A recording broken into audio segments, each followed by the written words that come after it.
Assalamualaikum warahmatullahi wabarakatuh. Alhamdulillah. Asyhadu an la ilaha illallah wa asyhadu anna Muhammadan abduhu wa rasuluh wa ba'du. Saudara-saudara hadirin sidang Jumat dan para santri, kita bersyukur kepada Allah. Hari ini Jumat 26 Agustus. Besok tanggal 27 Agustus kita punya hari berdiri Ma'had Az-Zaitun atau hari lahir Ma'had Az-Zaitun. Bisa kita katakan hari dimulai pembelajaran di Az-Zaitun itu 1 Juli 1999, kemudian dinyatakan Ma'had Az-Zaitun itu lahir dengan benar, bersertifikat kelahiran itu tanggal 27 Agustus. Sertifikatnya ditandatangani oleh Presiden Habibie yang umur kepresidenannya tidak terlalu lama, tapi menandatangani prasasti kelahiran kampus Az-Zaitun ini. Tahun 1999. Kalau dihitung kepada besok, itu maknanya sudah berumur 23, masuk 24.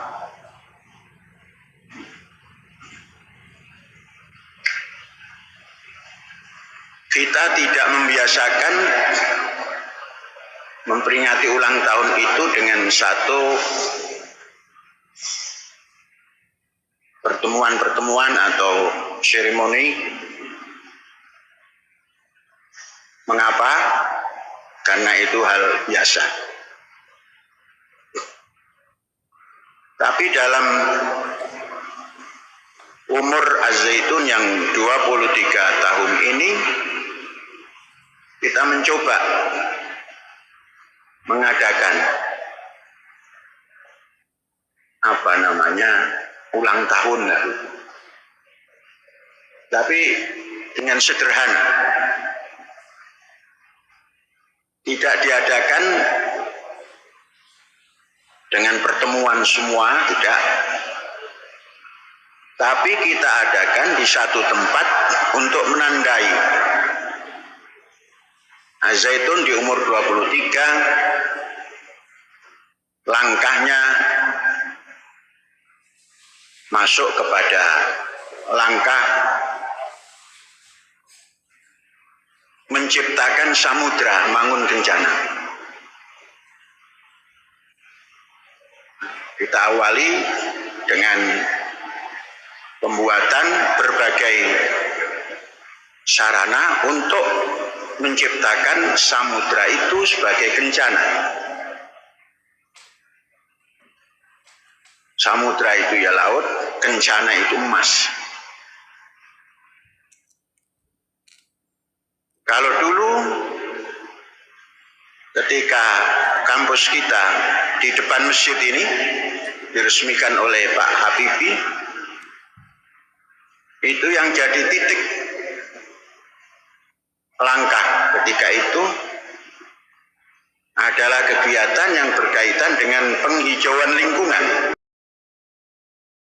kemudian penataan lingkungan untuk diarahkan kepada persiapan atau mempersiapkan karbohidrat untuk sumber pangan pertama atau utama daripada penghuni ma'had. Itu berjalan dengan apapun hasilnya dan apapun yang dapat kita lihat. Memang belum terlalu kekinian apa yang kita buat di dalam mempersiapkan al-qud al-ma'hadi, bahan pokok pangan penghuni ma'had. Nah, kemudian di tahun ke-23 ini kita melengkapinya al-qud al-ma'had atau al-qud az-zaituni, bahan pangan warga Zaitun ini dengan kelengkapan katakanlah protein yang bersumber dari laut atau samudra. Ini nanti akan menjadi lengkap dalam tanda kutip. Supaya tanda kutip ini menjadi tipis, maka dalam 7 tahun ketiga ini atau keempat, berjalan keempat, ini usaha darat ini kita tingkatkan nanti. Kita tidak puas dengan mengelola lahan yang hanya seperti yang telah berjalan. Lahan darat ini harus dimaksimalkan. Maksimal dalam arti mengerahkan daya upaya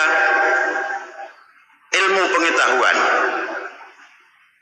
agar pertanian ataupun pengelolaan lahan darat ini menjadi presisi dan terukur dengan menggunakan pengetahuan, ilmu pengetahuan atau sains teknologi. Kita tidak memiliki lahan luas, tapi tidak juga sedikit untuk ukuran kampus. Alangkah baiknya kalau darat ini ditata, meningkat lagi penataannya. Kita telah mempersiapkan, kalau dahulu dipersiapkan dengan P3T, program pertanian terpadu, kita merekrut banyak orang untuk bisa dilatih, namun setelah terlatih tidak memberikan pengabdian kepada kampus, pergi dengan kemauan masing-masing untuk mendapatkan apa yang mereka tuju. Nah, di dalam penataan secara manajemen pendidikan, kampus telah memberikan keupayaan pada person-person, baik itu guru maupun non-guru, untuk masuk kepada pendidikan tinggi yang berorientasi pada agronomi. Dan kita telah memiliki alumnus agronomi dan stratanya juga strata 2, yang biasanya strata 1 itu penyerapan ilmu, strata 2 itu pengendapan dan masuk pada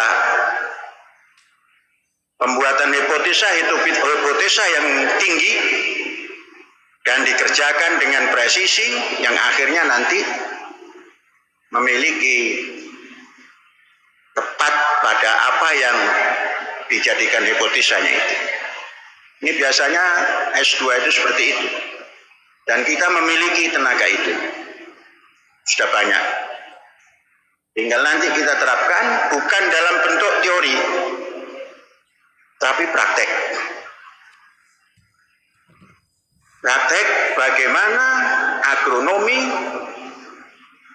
didekati dan dilaksanakan secara kekinian yang mampu menembus ke depan dengan baik dan memproduk-produk yang berlipat. Nah, ini darat. Kemudian di umur 23 atau 7 tahun keempat ini, masuk 7 tahun keempat, kita masuk ke langkah maju ke penciptaan samudra dibangun sebagai bencana. Ini sudah kita mulai, sarana-sarana sudah dibuat.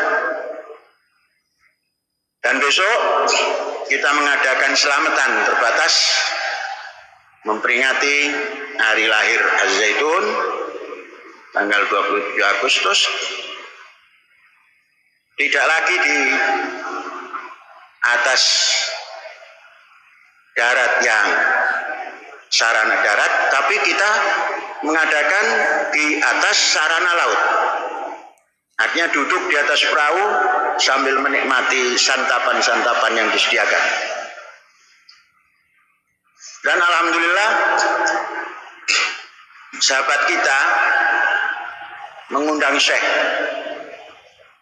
untuk walimah.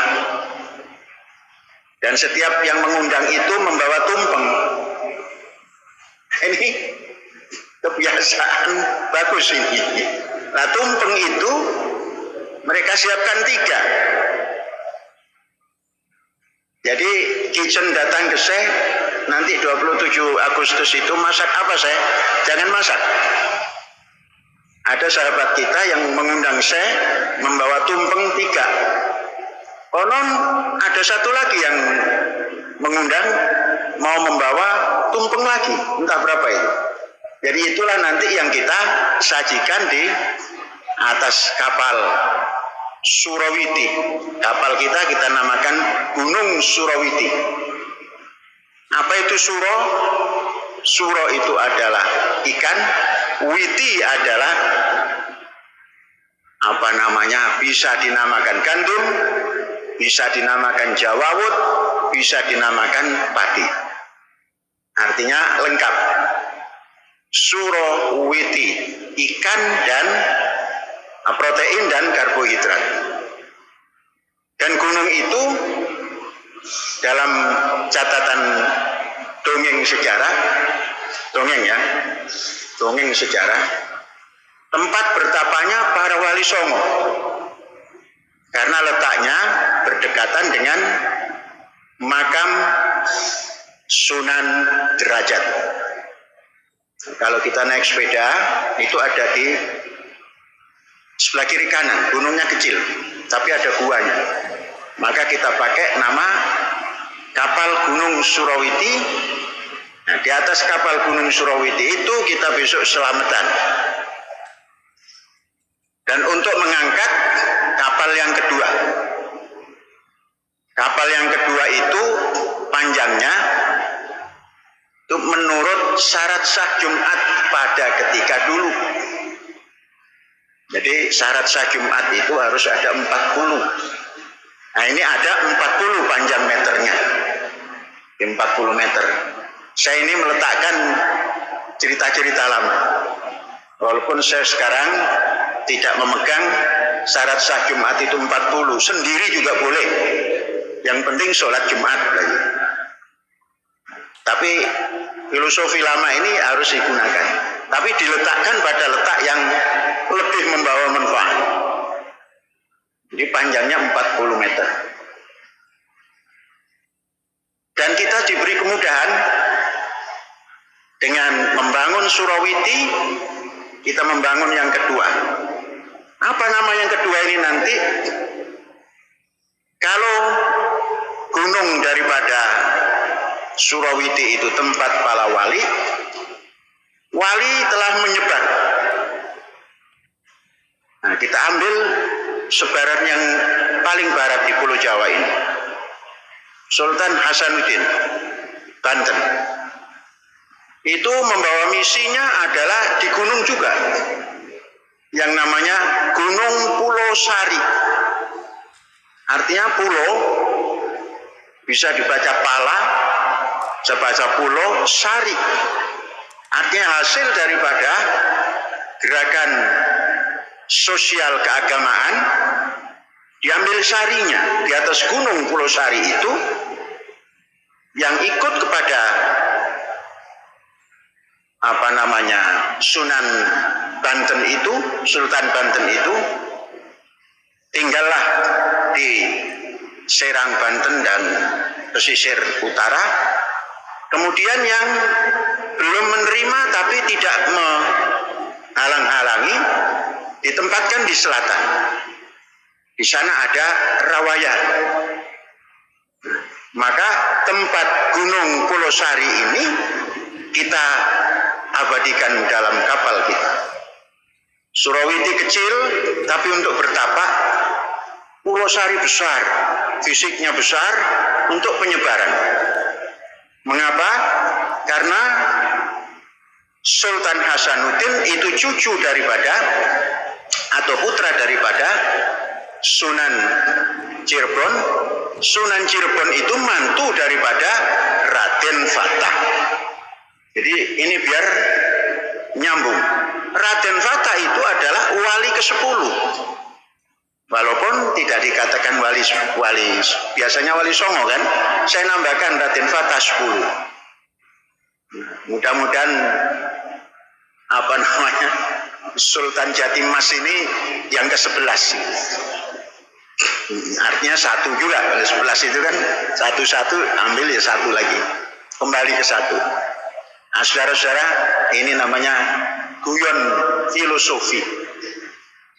Jadi kalau mau guyon saja, tapi ada filosofinya sehingga tidak muspro. Jadi besok kawan-kawan dari koordinator juga datang silaturahim di Pantura, kemudian ambil perwakilan-perwakilan dari tingkatan sekolah,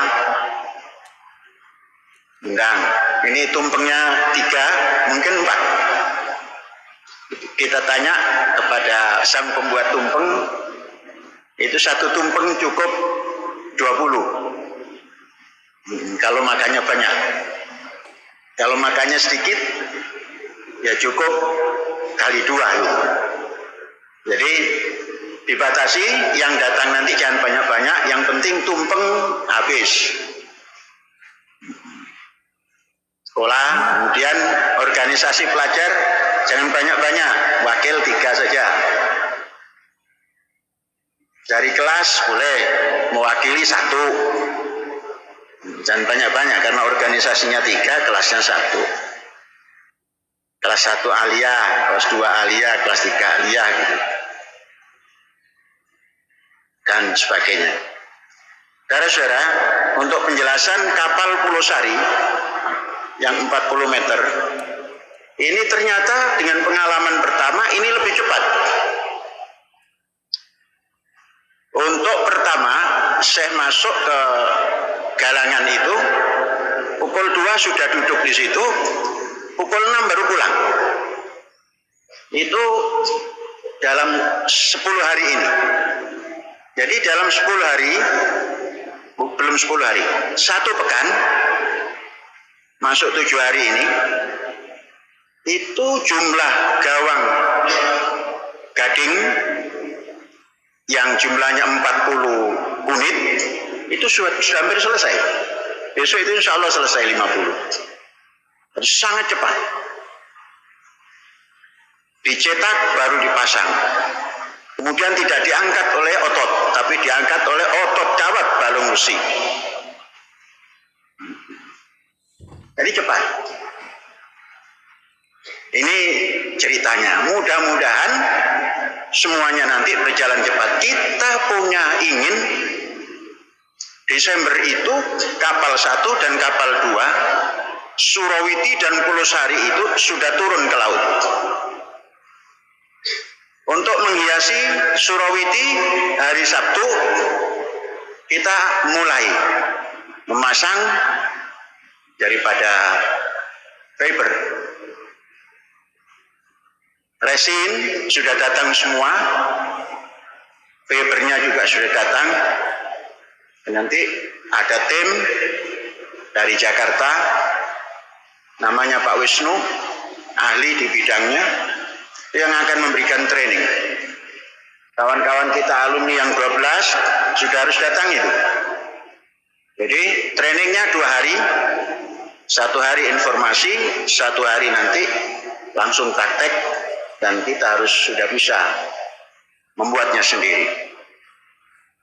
Dan sarana-sarana untuk itu sudah disiapkan, walau masih membeli. Nanti setelah ini kita produksi sendiri. Artinya sarana untuk resin dan fibernya itu tetap kita belum bisa membuat, tapi paku-paku itu akan kita buat sendiri. Semuanya harus dibuat sendiri, kecuali yang belum mampu membuat. Nah, saudara-saudara, ini informasi.